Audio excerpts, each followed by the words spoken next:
কর্মসূচিটির নাম হচ্ছে জুলাই থেকে জনপদে।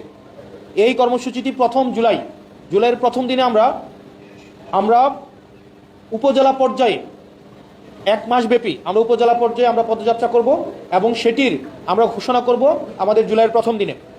জুলাইয়ের দ্বিতীয় দিন থেকে 8 জুলাই পর্যন্ত দেশব্যাপী গ্রাফিতি, দেয়াল লিখন ও ব্যানার ফেস্টুনে জুলাই জাগরণ কর্মসূচি অব্যাহত থাকবে।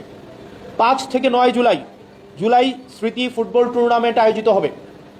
10 জুলাই বাংলাদেশ সংস্কৃতির পরিবর্তিত অভিমুখ, লেখক ও বুদ্ধিজীবীর দায় শীর্ষক আলোচনা সভা অনুষ্ঠিত হবে। 14 জুলাই মঙ্গলবারে জুলাই নারী সমাবেশ অনুষ্ঠিত হবে। আপনারা জানেন এই দিনটি আমাদের এই জুলাইয়ের অত্যন্ত তাৎপর্যপূর্ণ একটি দিন।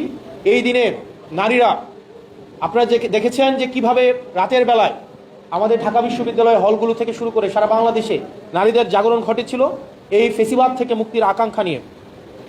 15 জুলাই বুধবারে কৃষকের প্রত্যাশা ও প্রাপ্তিতে জুলাই গণ অভ্যুত্থান শীর্ষক প্রোগ্রাম আয়োজিত হবে। 16 জুলাই বৃহস্পতিবার জুলাই গণ অভ্যুত্থানের সকল শহীদের কবর জিয়ারত, দেশব্যাপী দোয়া ও মুনাজাত কর্মসূচি আয়োজিত হবে। এদিন রংপুর, চিটাগং, আমরা আমাদের রংপুরে আবু সাঈদের কবর জিয়ারত সহ, চট্টগ্রামে শহীদ ওয়াসিমের কবর জিয়ারত সহ আমরা গুরুত্বপূর্ণ জায়গা এবং সারা দেশব্যাপী প্রত্যেকটি শহীদের পরিবার এবং আহতদের পরিবারে একই সাথে আমাদের দোয়া এবং মুনাজাত কার্যক্রম অব্যাহত থাকবে। 17 জুলাই শুক্রবারে ফেসিবাদের বিচারের দাবিতে কফিন মিছিল অনুষ্ঠিত হবে। পুনরাবৃত্তি করছি, 17 জুলাই ফেসিবাদের বিচারের দাবিতে কফিন মিছিল অনুষ্ঠিত হবে। 18 জুলাই প্রাইভেট বিশ্ববিদ্যালয়ে রেজিস্ট্যান্স ডে অনুষ্ঠিত হবে। 19 জুলাই রবিবারে উত্তরার রক্তাক্ত জুলাই শীর্ষক স্মৃতিচারণ ও সাংস্কৃতিক অনুষ্ঠান আয়োজিত হবে। 20 জুলাই সোমবার জুলাইয়ের যাত্রাবাড়ি ও মাদ্রাসা শিক্ষার্থীদের ভূমিকা শীর্ষক প্রোগ্রাম অনুষ্ঠিত হবে। 22 জুলাই ডাক্তারদের কর্মসূচি, সেটা হচ্ছে সাদা অ্যাপ্রনের সাহস ও জুলাইয়ের অদৃশ্য বীরেরা, এই শীর্ষক কর্মসূচি অনুষ্ঠিত হবে। 23 জুলাই আমাদের কর্মসূচিটি হচ্ছে আহতের কণ্ঠে জুলাই গণ অভ্যুত্থান ও যন্ত্রণার দিনলিপি। 24 জুলাই শুক্রবারে আমাদের জুলাই যুব কনভেনশন অনুষ্ঠিত হবে। 24 জুলাই একই দিনে আমাদের আরেকটি কর্মসূচি রয়েছে, সেটি হচ্ছে অবরুদ্ধ সময়ের স্মৃতি ও কবিতা। 25 জুলাই শনিবারে শ্রমিক সমাবেশ ও প্রামাণ্যচিত্র প্রদর্শনী হবে। আমরা প্রোগ্রামের স্থান এবং সময়গুলো, স্পেসিফিক সময়গুলো আমরা আমাদের সংশ্লিষ্ট প্রত্যেকটা সেগুলো তারা নিজ নিজ উইং থেকে সেগুলো প্রকাশ করে দিবে। 26 জুলাই রবিবার সাদা পোশাকের জালিম, এই শীর্ষক স্মৃতিচারণ আলোচনা সভা অনুষ্ঠিত হবে। 27 জুলাই সোমবার জুলাই গণ অভ্যুত্থান উদ্যোক্তার বাংলাদেশ, এই প্রোগ্রামটি অনুষ্ঠিত হবে। 30 জুলাই একটি প্রোগ্রাম হবে, সেটি প্রোগ্রামের নাম হচ্ছে ফিরে দেখা জুলাই।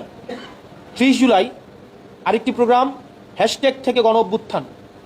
31 জুলাই স্মৃতিতে জুলাইয়ের ক্যাম্পাস শীর্ষক শিক্ষকদের ভূমিকা বিষয়ক আলোচনা অনুষ্ঠিত হবে। 1 অগাস্ট শনিবার দেশপ্রেমের ইউনিফর্ম শীর্ষক প্রোগ্রাম অনুষ্ঠিত হবে।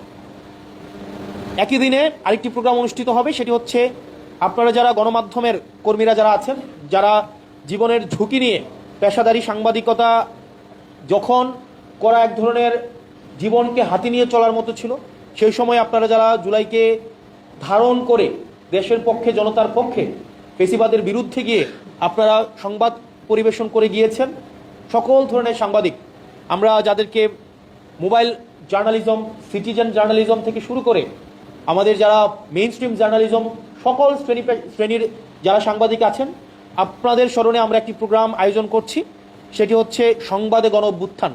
1 অগাস্ট এই প্রোগ্রামটি অনুষ্ঠিত হবে। 2 দিন অগাস্টের প্রোগ্রামের নাম জুলাইয়ের গ্রহযাত্রা। 2 অগাস্ট একই দিনে আরেকটি প্রোগ্রাম গণ অভ্যুত্থানের অগ্নিস্বর ও জুলাই স্মরণিকা প্রকাশ কর্মসূচি। 3 অগাস্ট যেদিন এনসিপির আহ্বায়ক জনাব নাহিদ ইসলাম 1 দফার ঘোষণা দিয়েছিল এবং যেটির মধ্য দিয়ে নতুন ফেসিবাদ ব্যবস্থার বিলোপের অঙ্গীকার উনি ব্যক্ত করেছিলেন এবং 1 দফার ঘোষণা দিয়েছিলেন, সেই দিন আমরা জনতার 1 দফা কর্মসূচি আমরা পালন করব। অগাস্টের 4র্থ দিন আমরা প্রোগ্রাম আয়োজন করব শ্রদ্ধা, স্মৃতি ও প্রতিশ্রুতি, আহত ও শহীদ পরিবারের সঙ্গে মতবিনিময়। আমাদের বিজয়ের দিন আমাদের যে প্রোগ্রামটি রয়েছে সেটি বিজয়ের উল্লাস। এছাড়াও সারা মাস ব্যাপী আপনারা জানেন এই জুলাইয়ে প্রবাসী থেকে আমাদের প্রবাসী ভাইয়েরা পৃথিবীর বিভিন্ন প্রান্ত থেকে তারা এই জুলাইয়ে অংশগ্রহণ করেছে, তাদের স্মরণে আমরা মাসব্যাপী এনসিপি ডায়াসপোরা অ্যালায়েন্সের প্রবাসে জুলাই কর্মসূচি অব্যাহত থাকবে। এই 1 জুলাই থেকে 36 জুলাই পর্যন্ত প্রত্যেক দিন আমাদের এই প্রোগ্রামগুলো আমাদের আয়োজিত হবে। এই প্রোগ্রামগুলো আমরা জুলাই পুনর্জাগরণ বাস্তবায়ন কমিটি এই প্রোগ্রামগুলো বাস্তবায়নের দায়িত্ব থাকবে। এই প্রোগ্রামের আহ্বায়ক হিসেবে দায়িত্ব পালন করব আমি।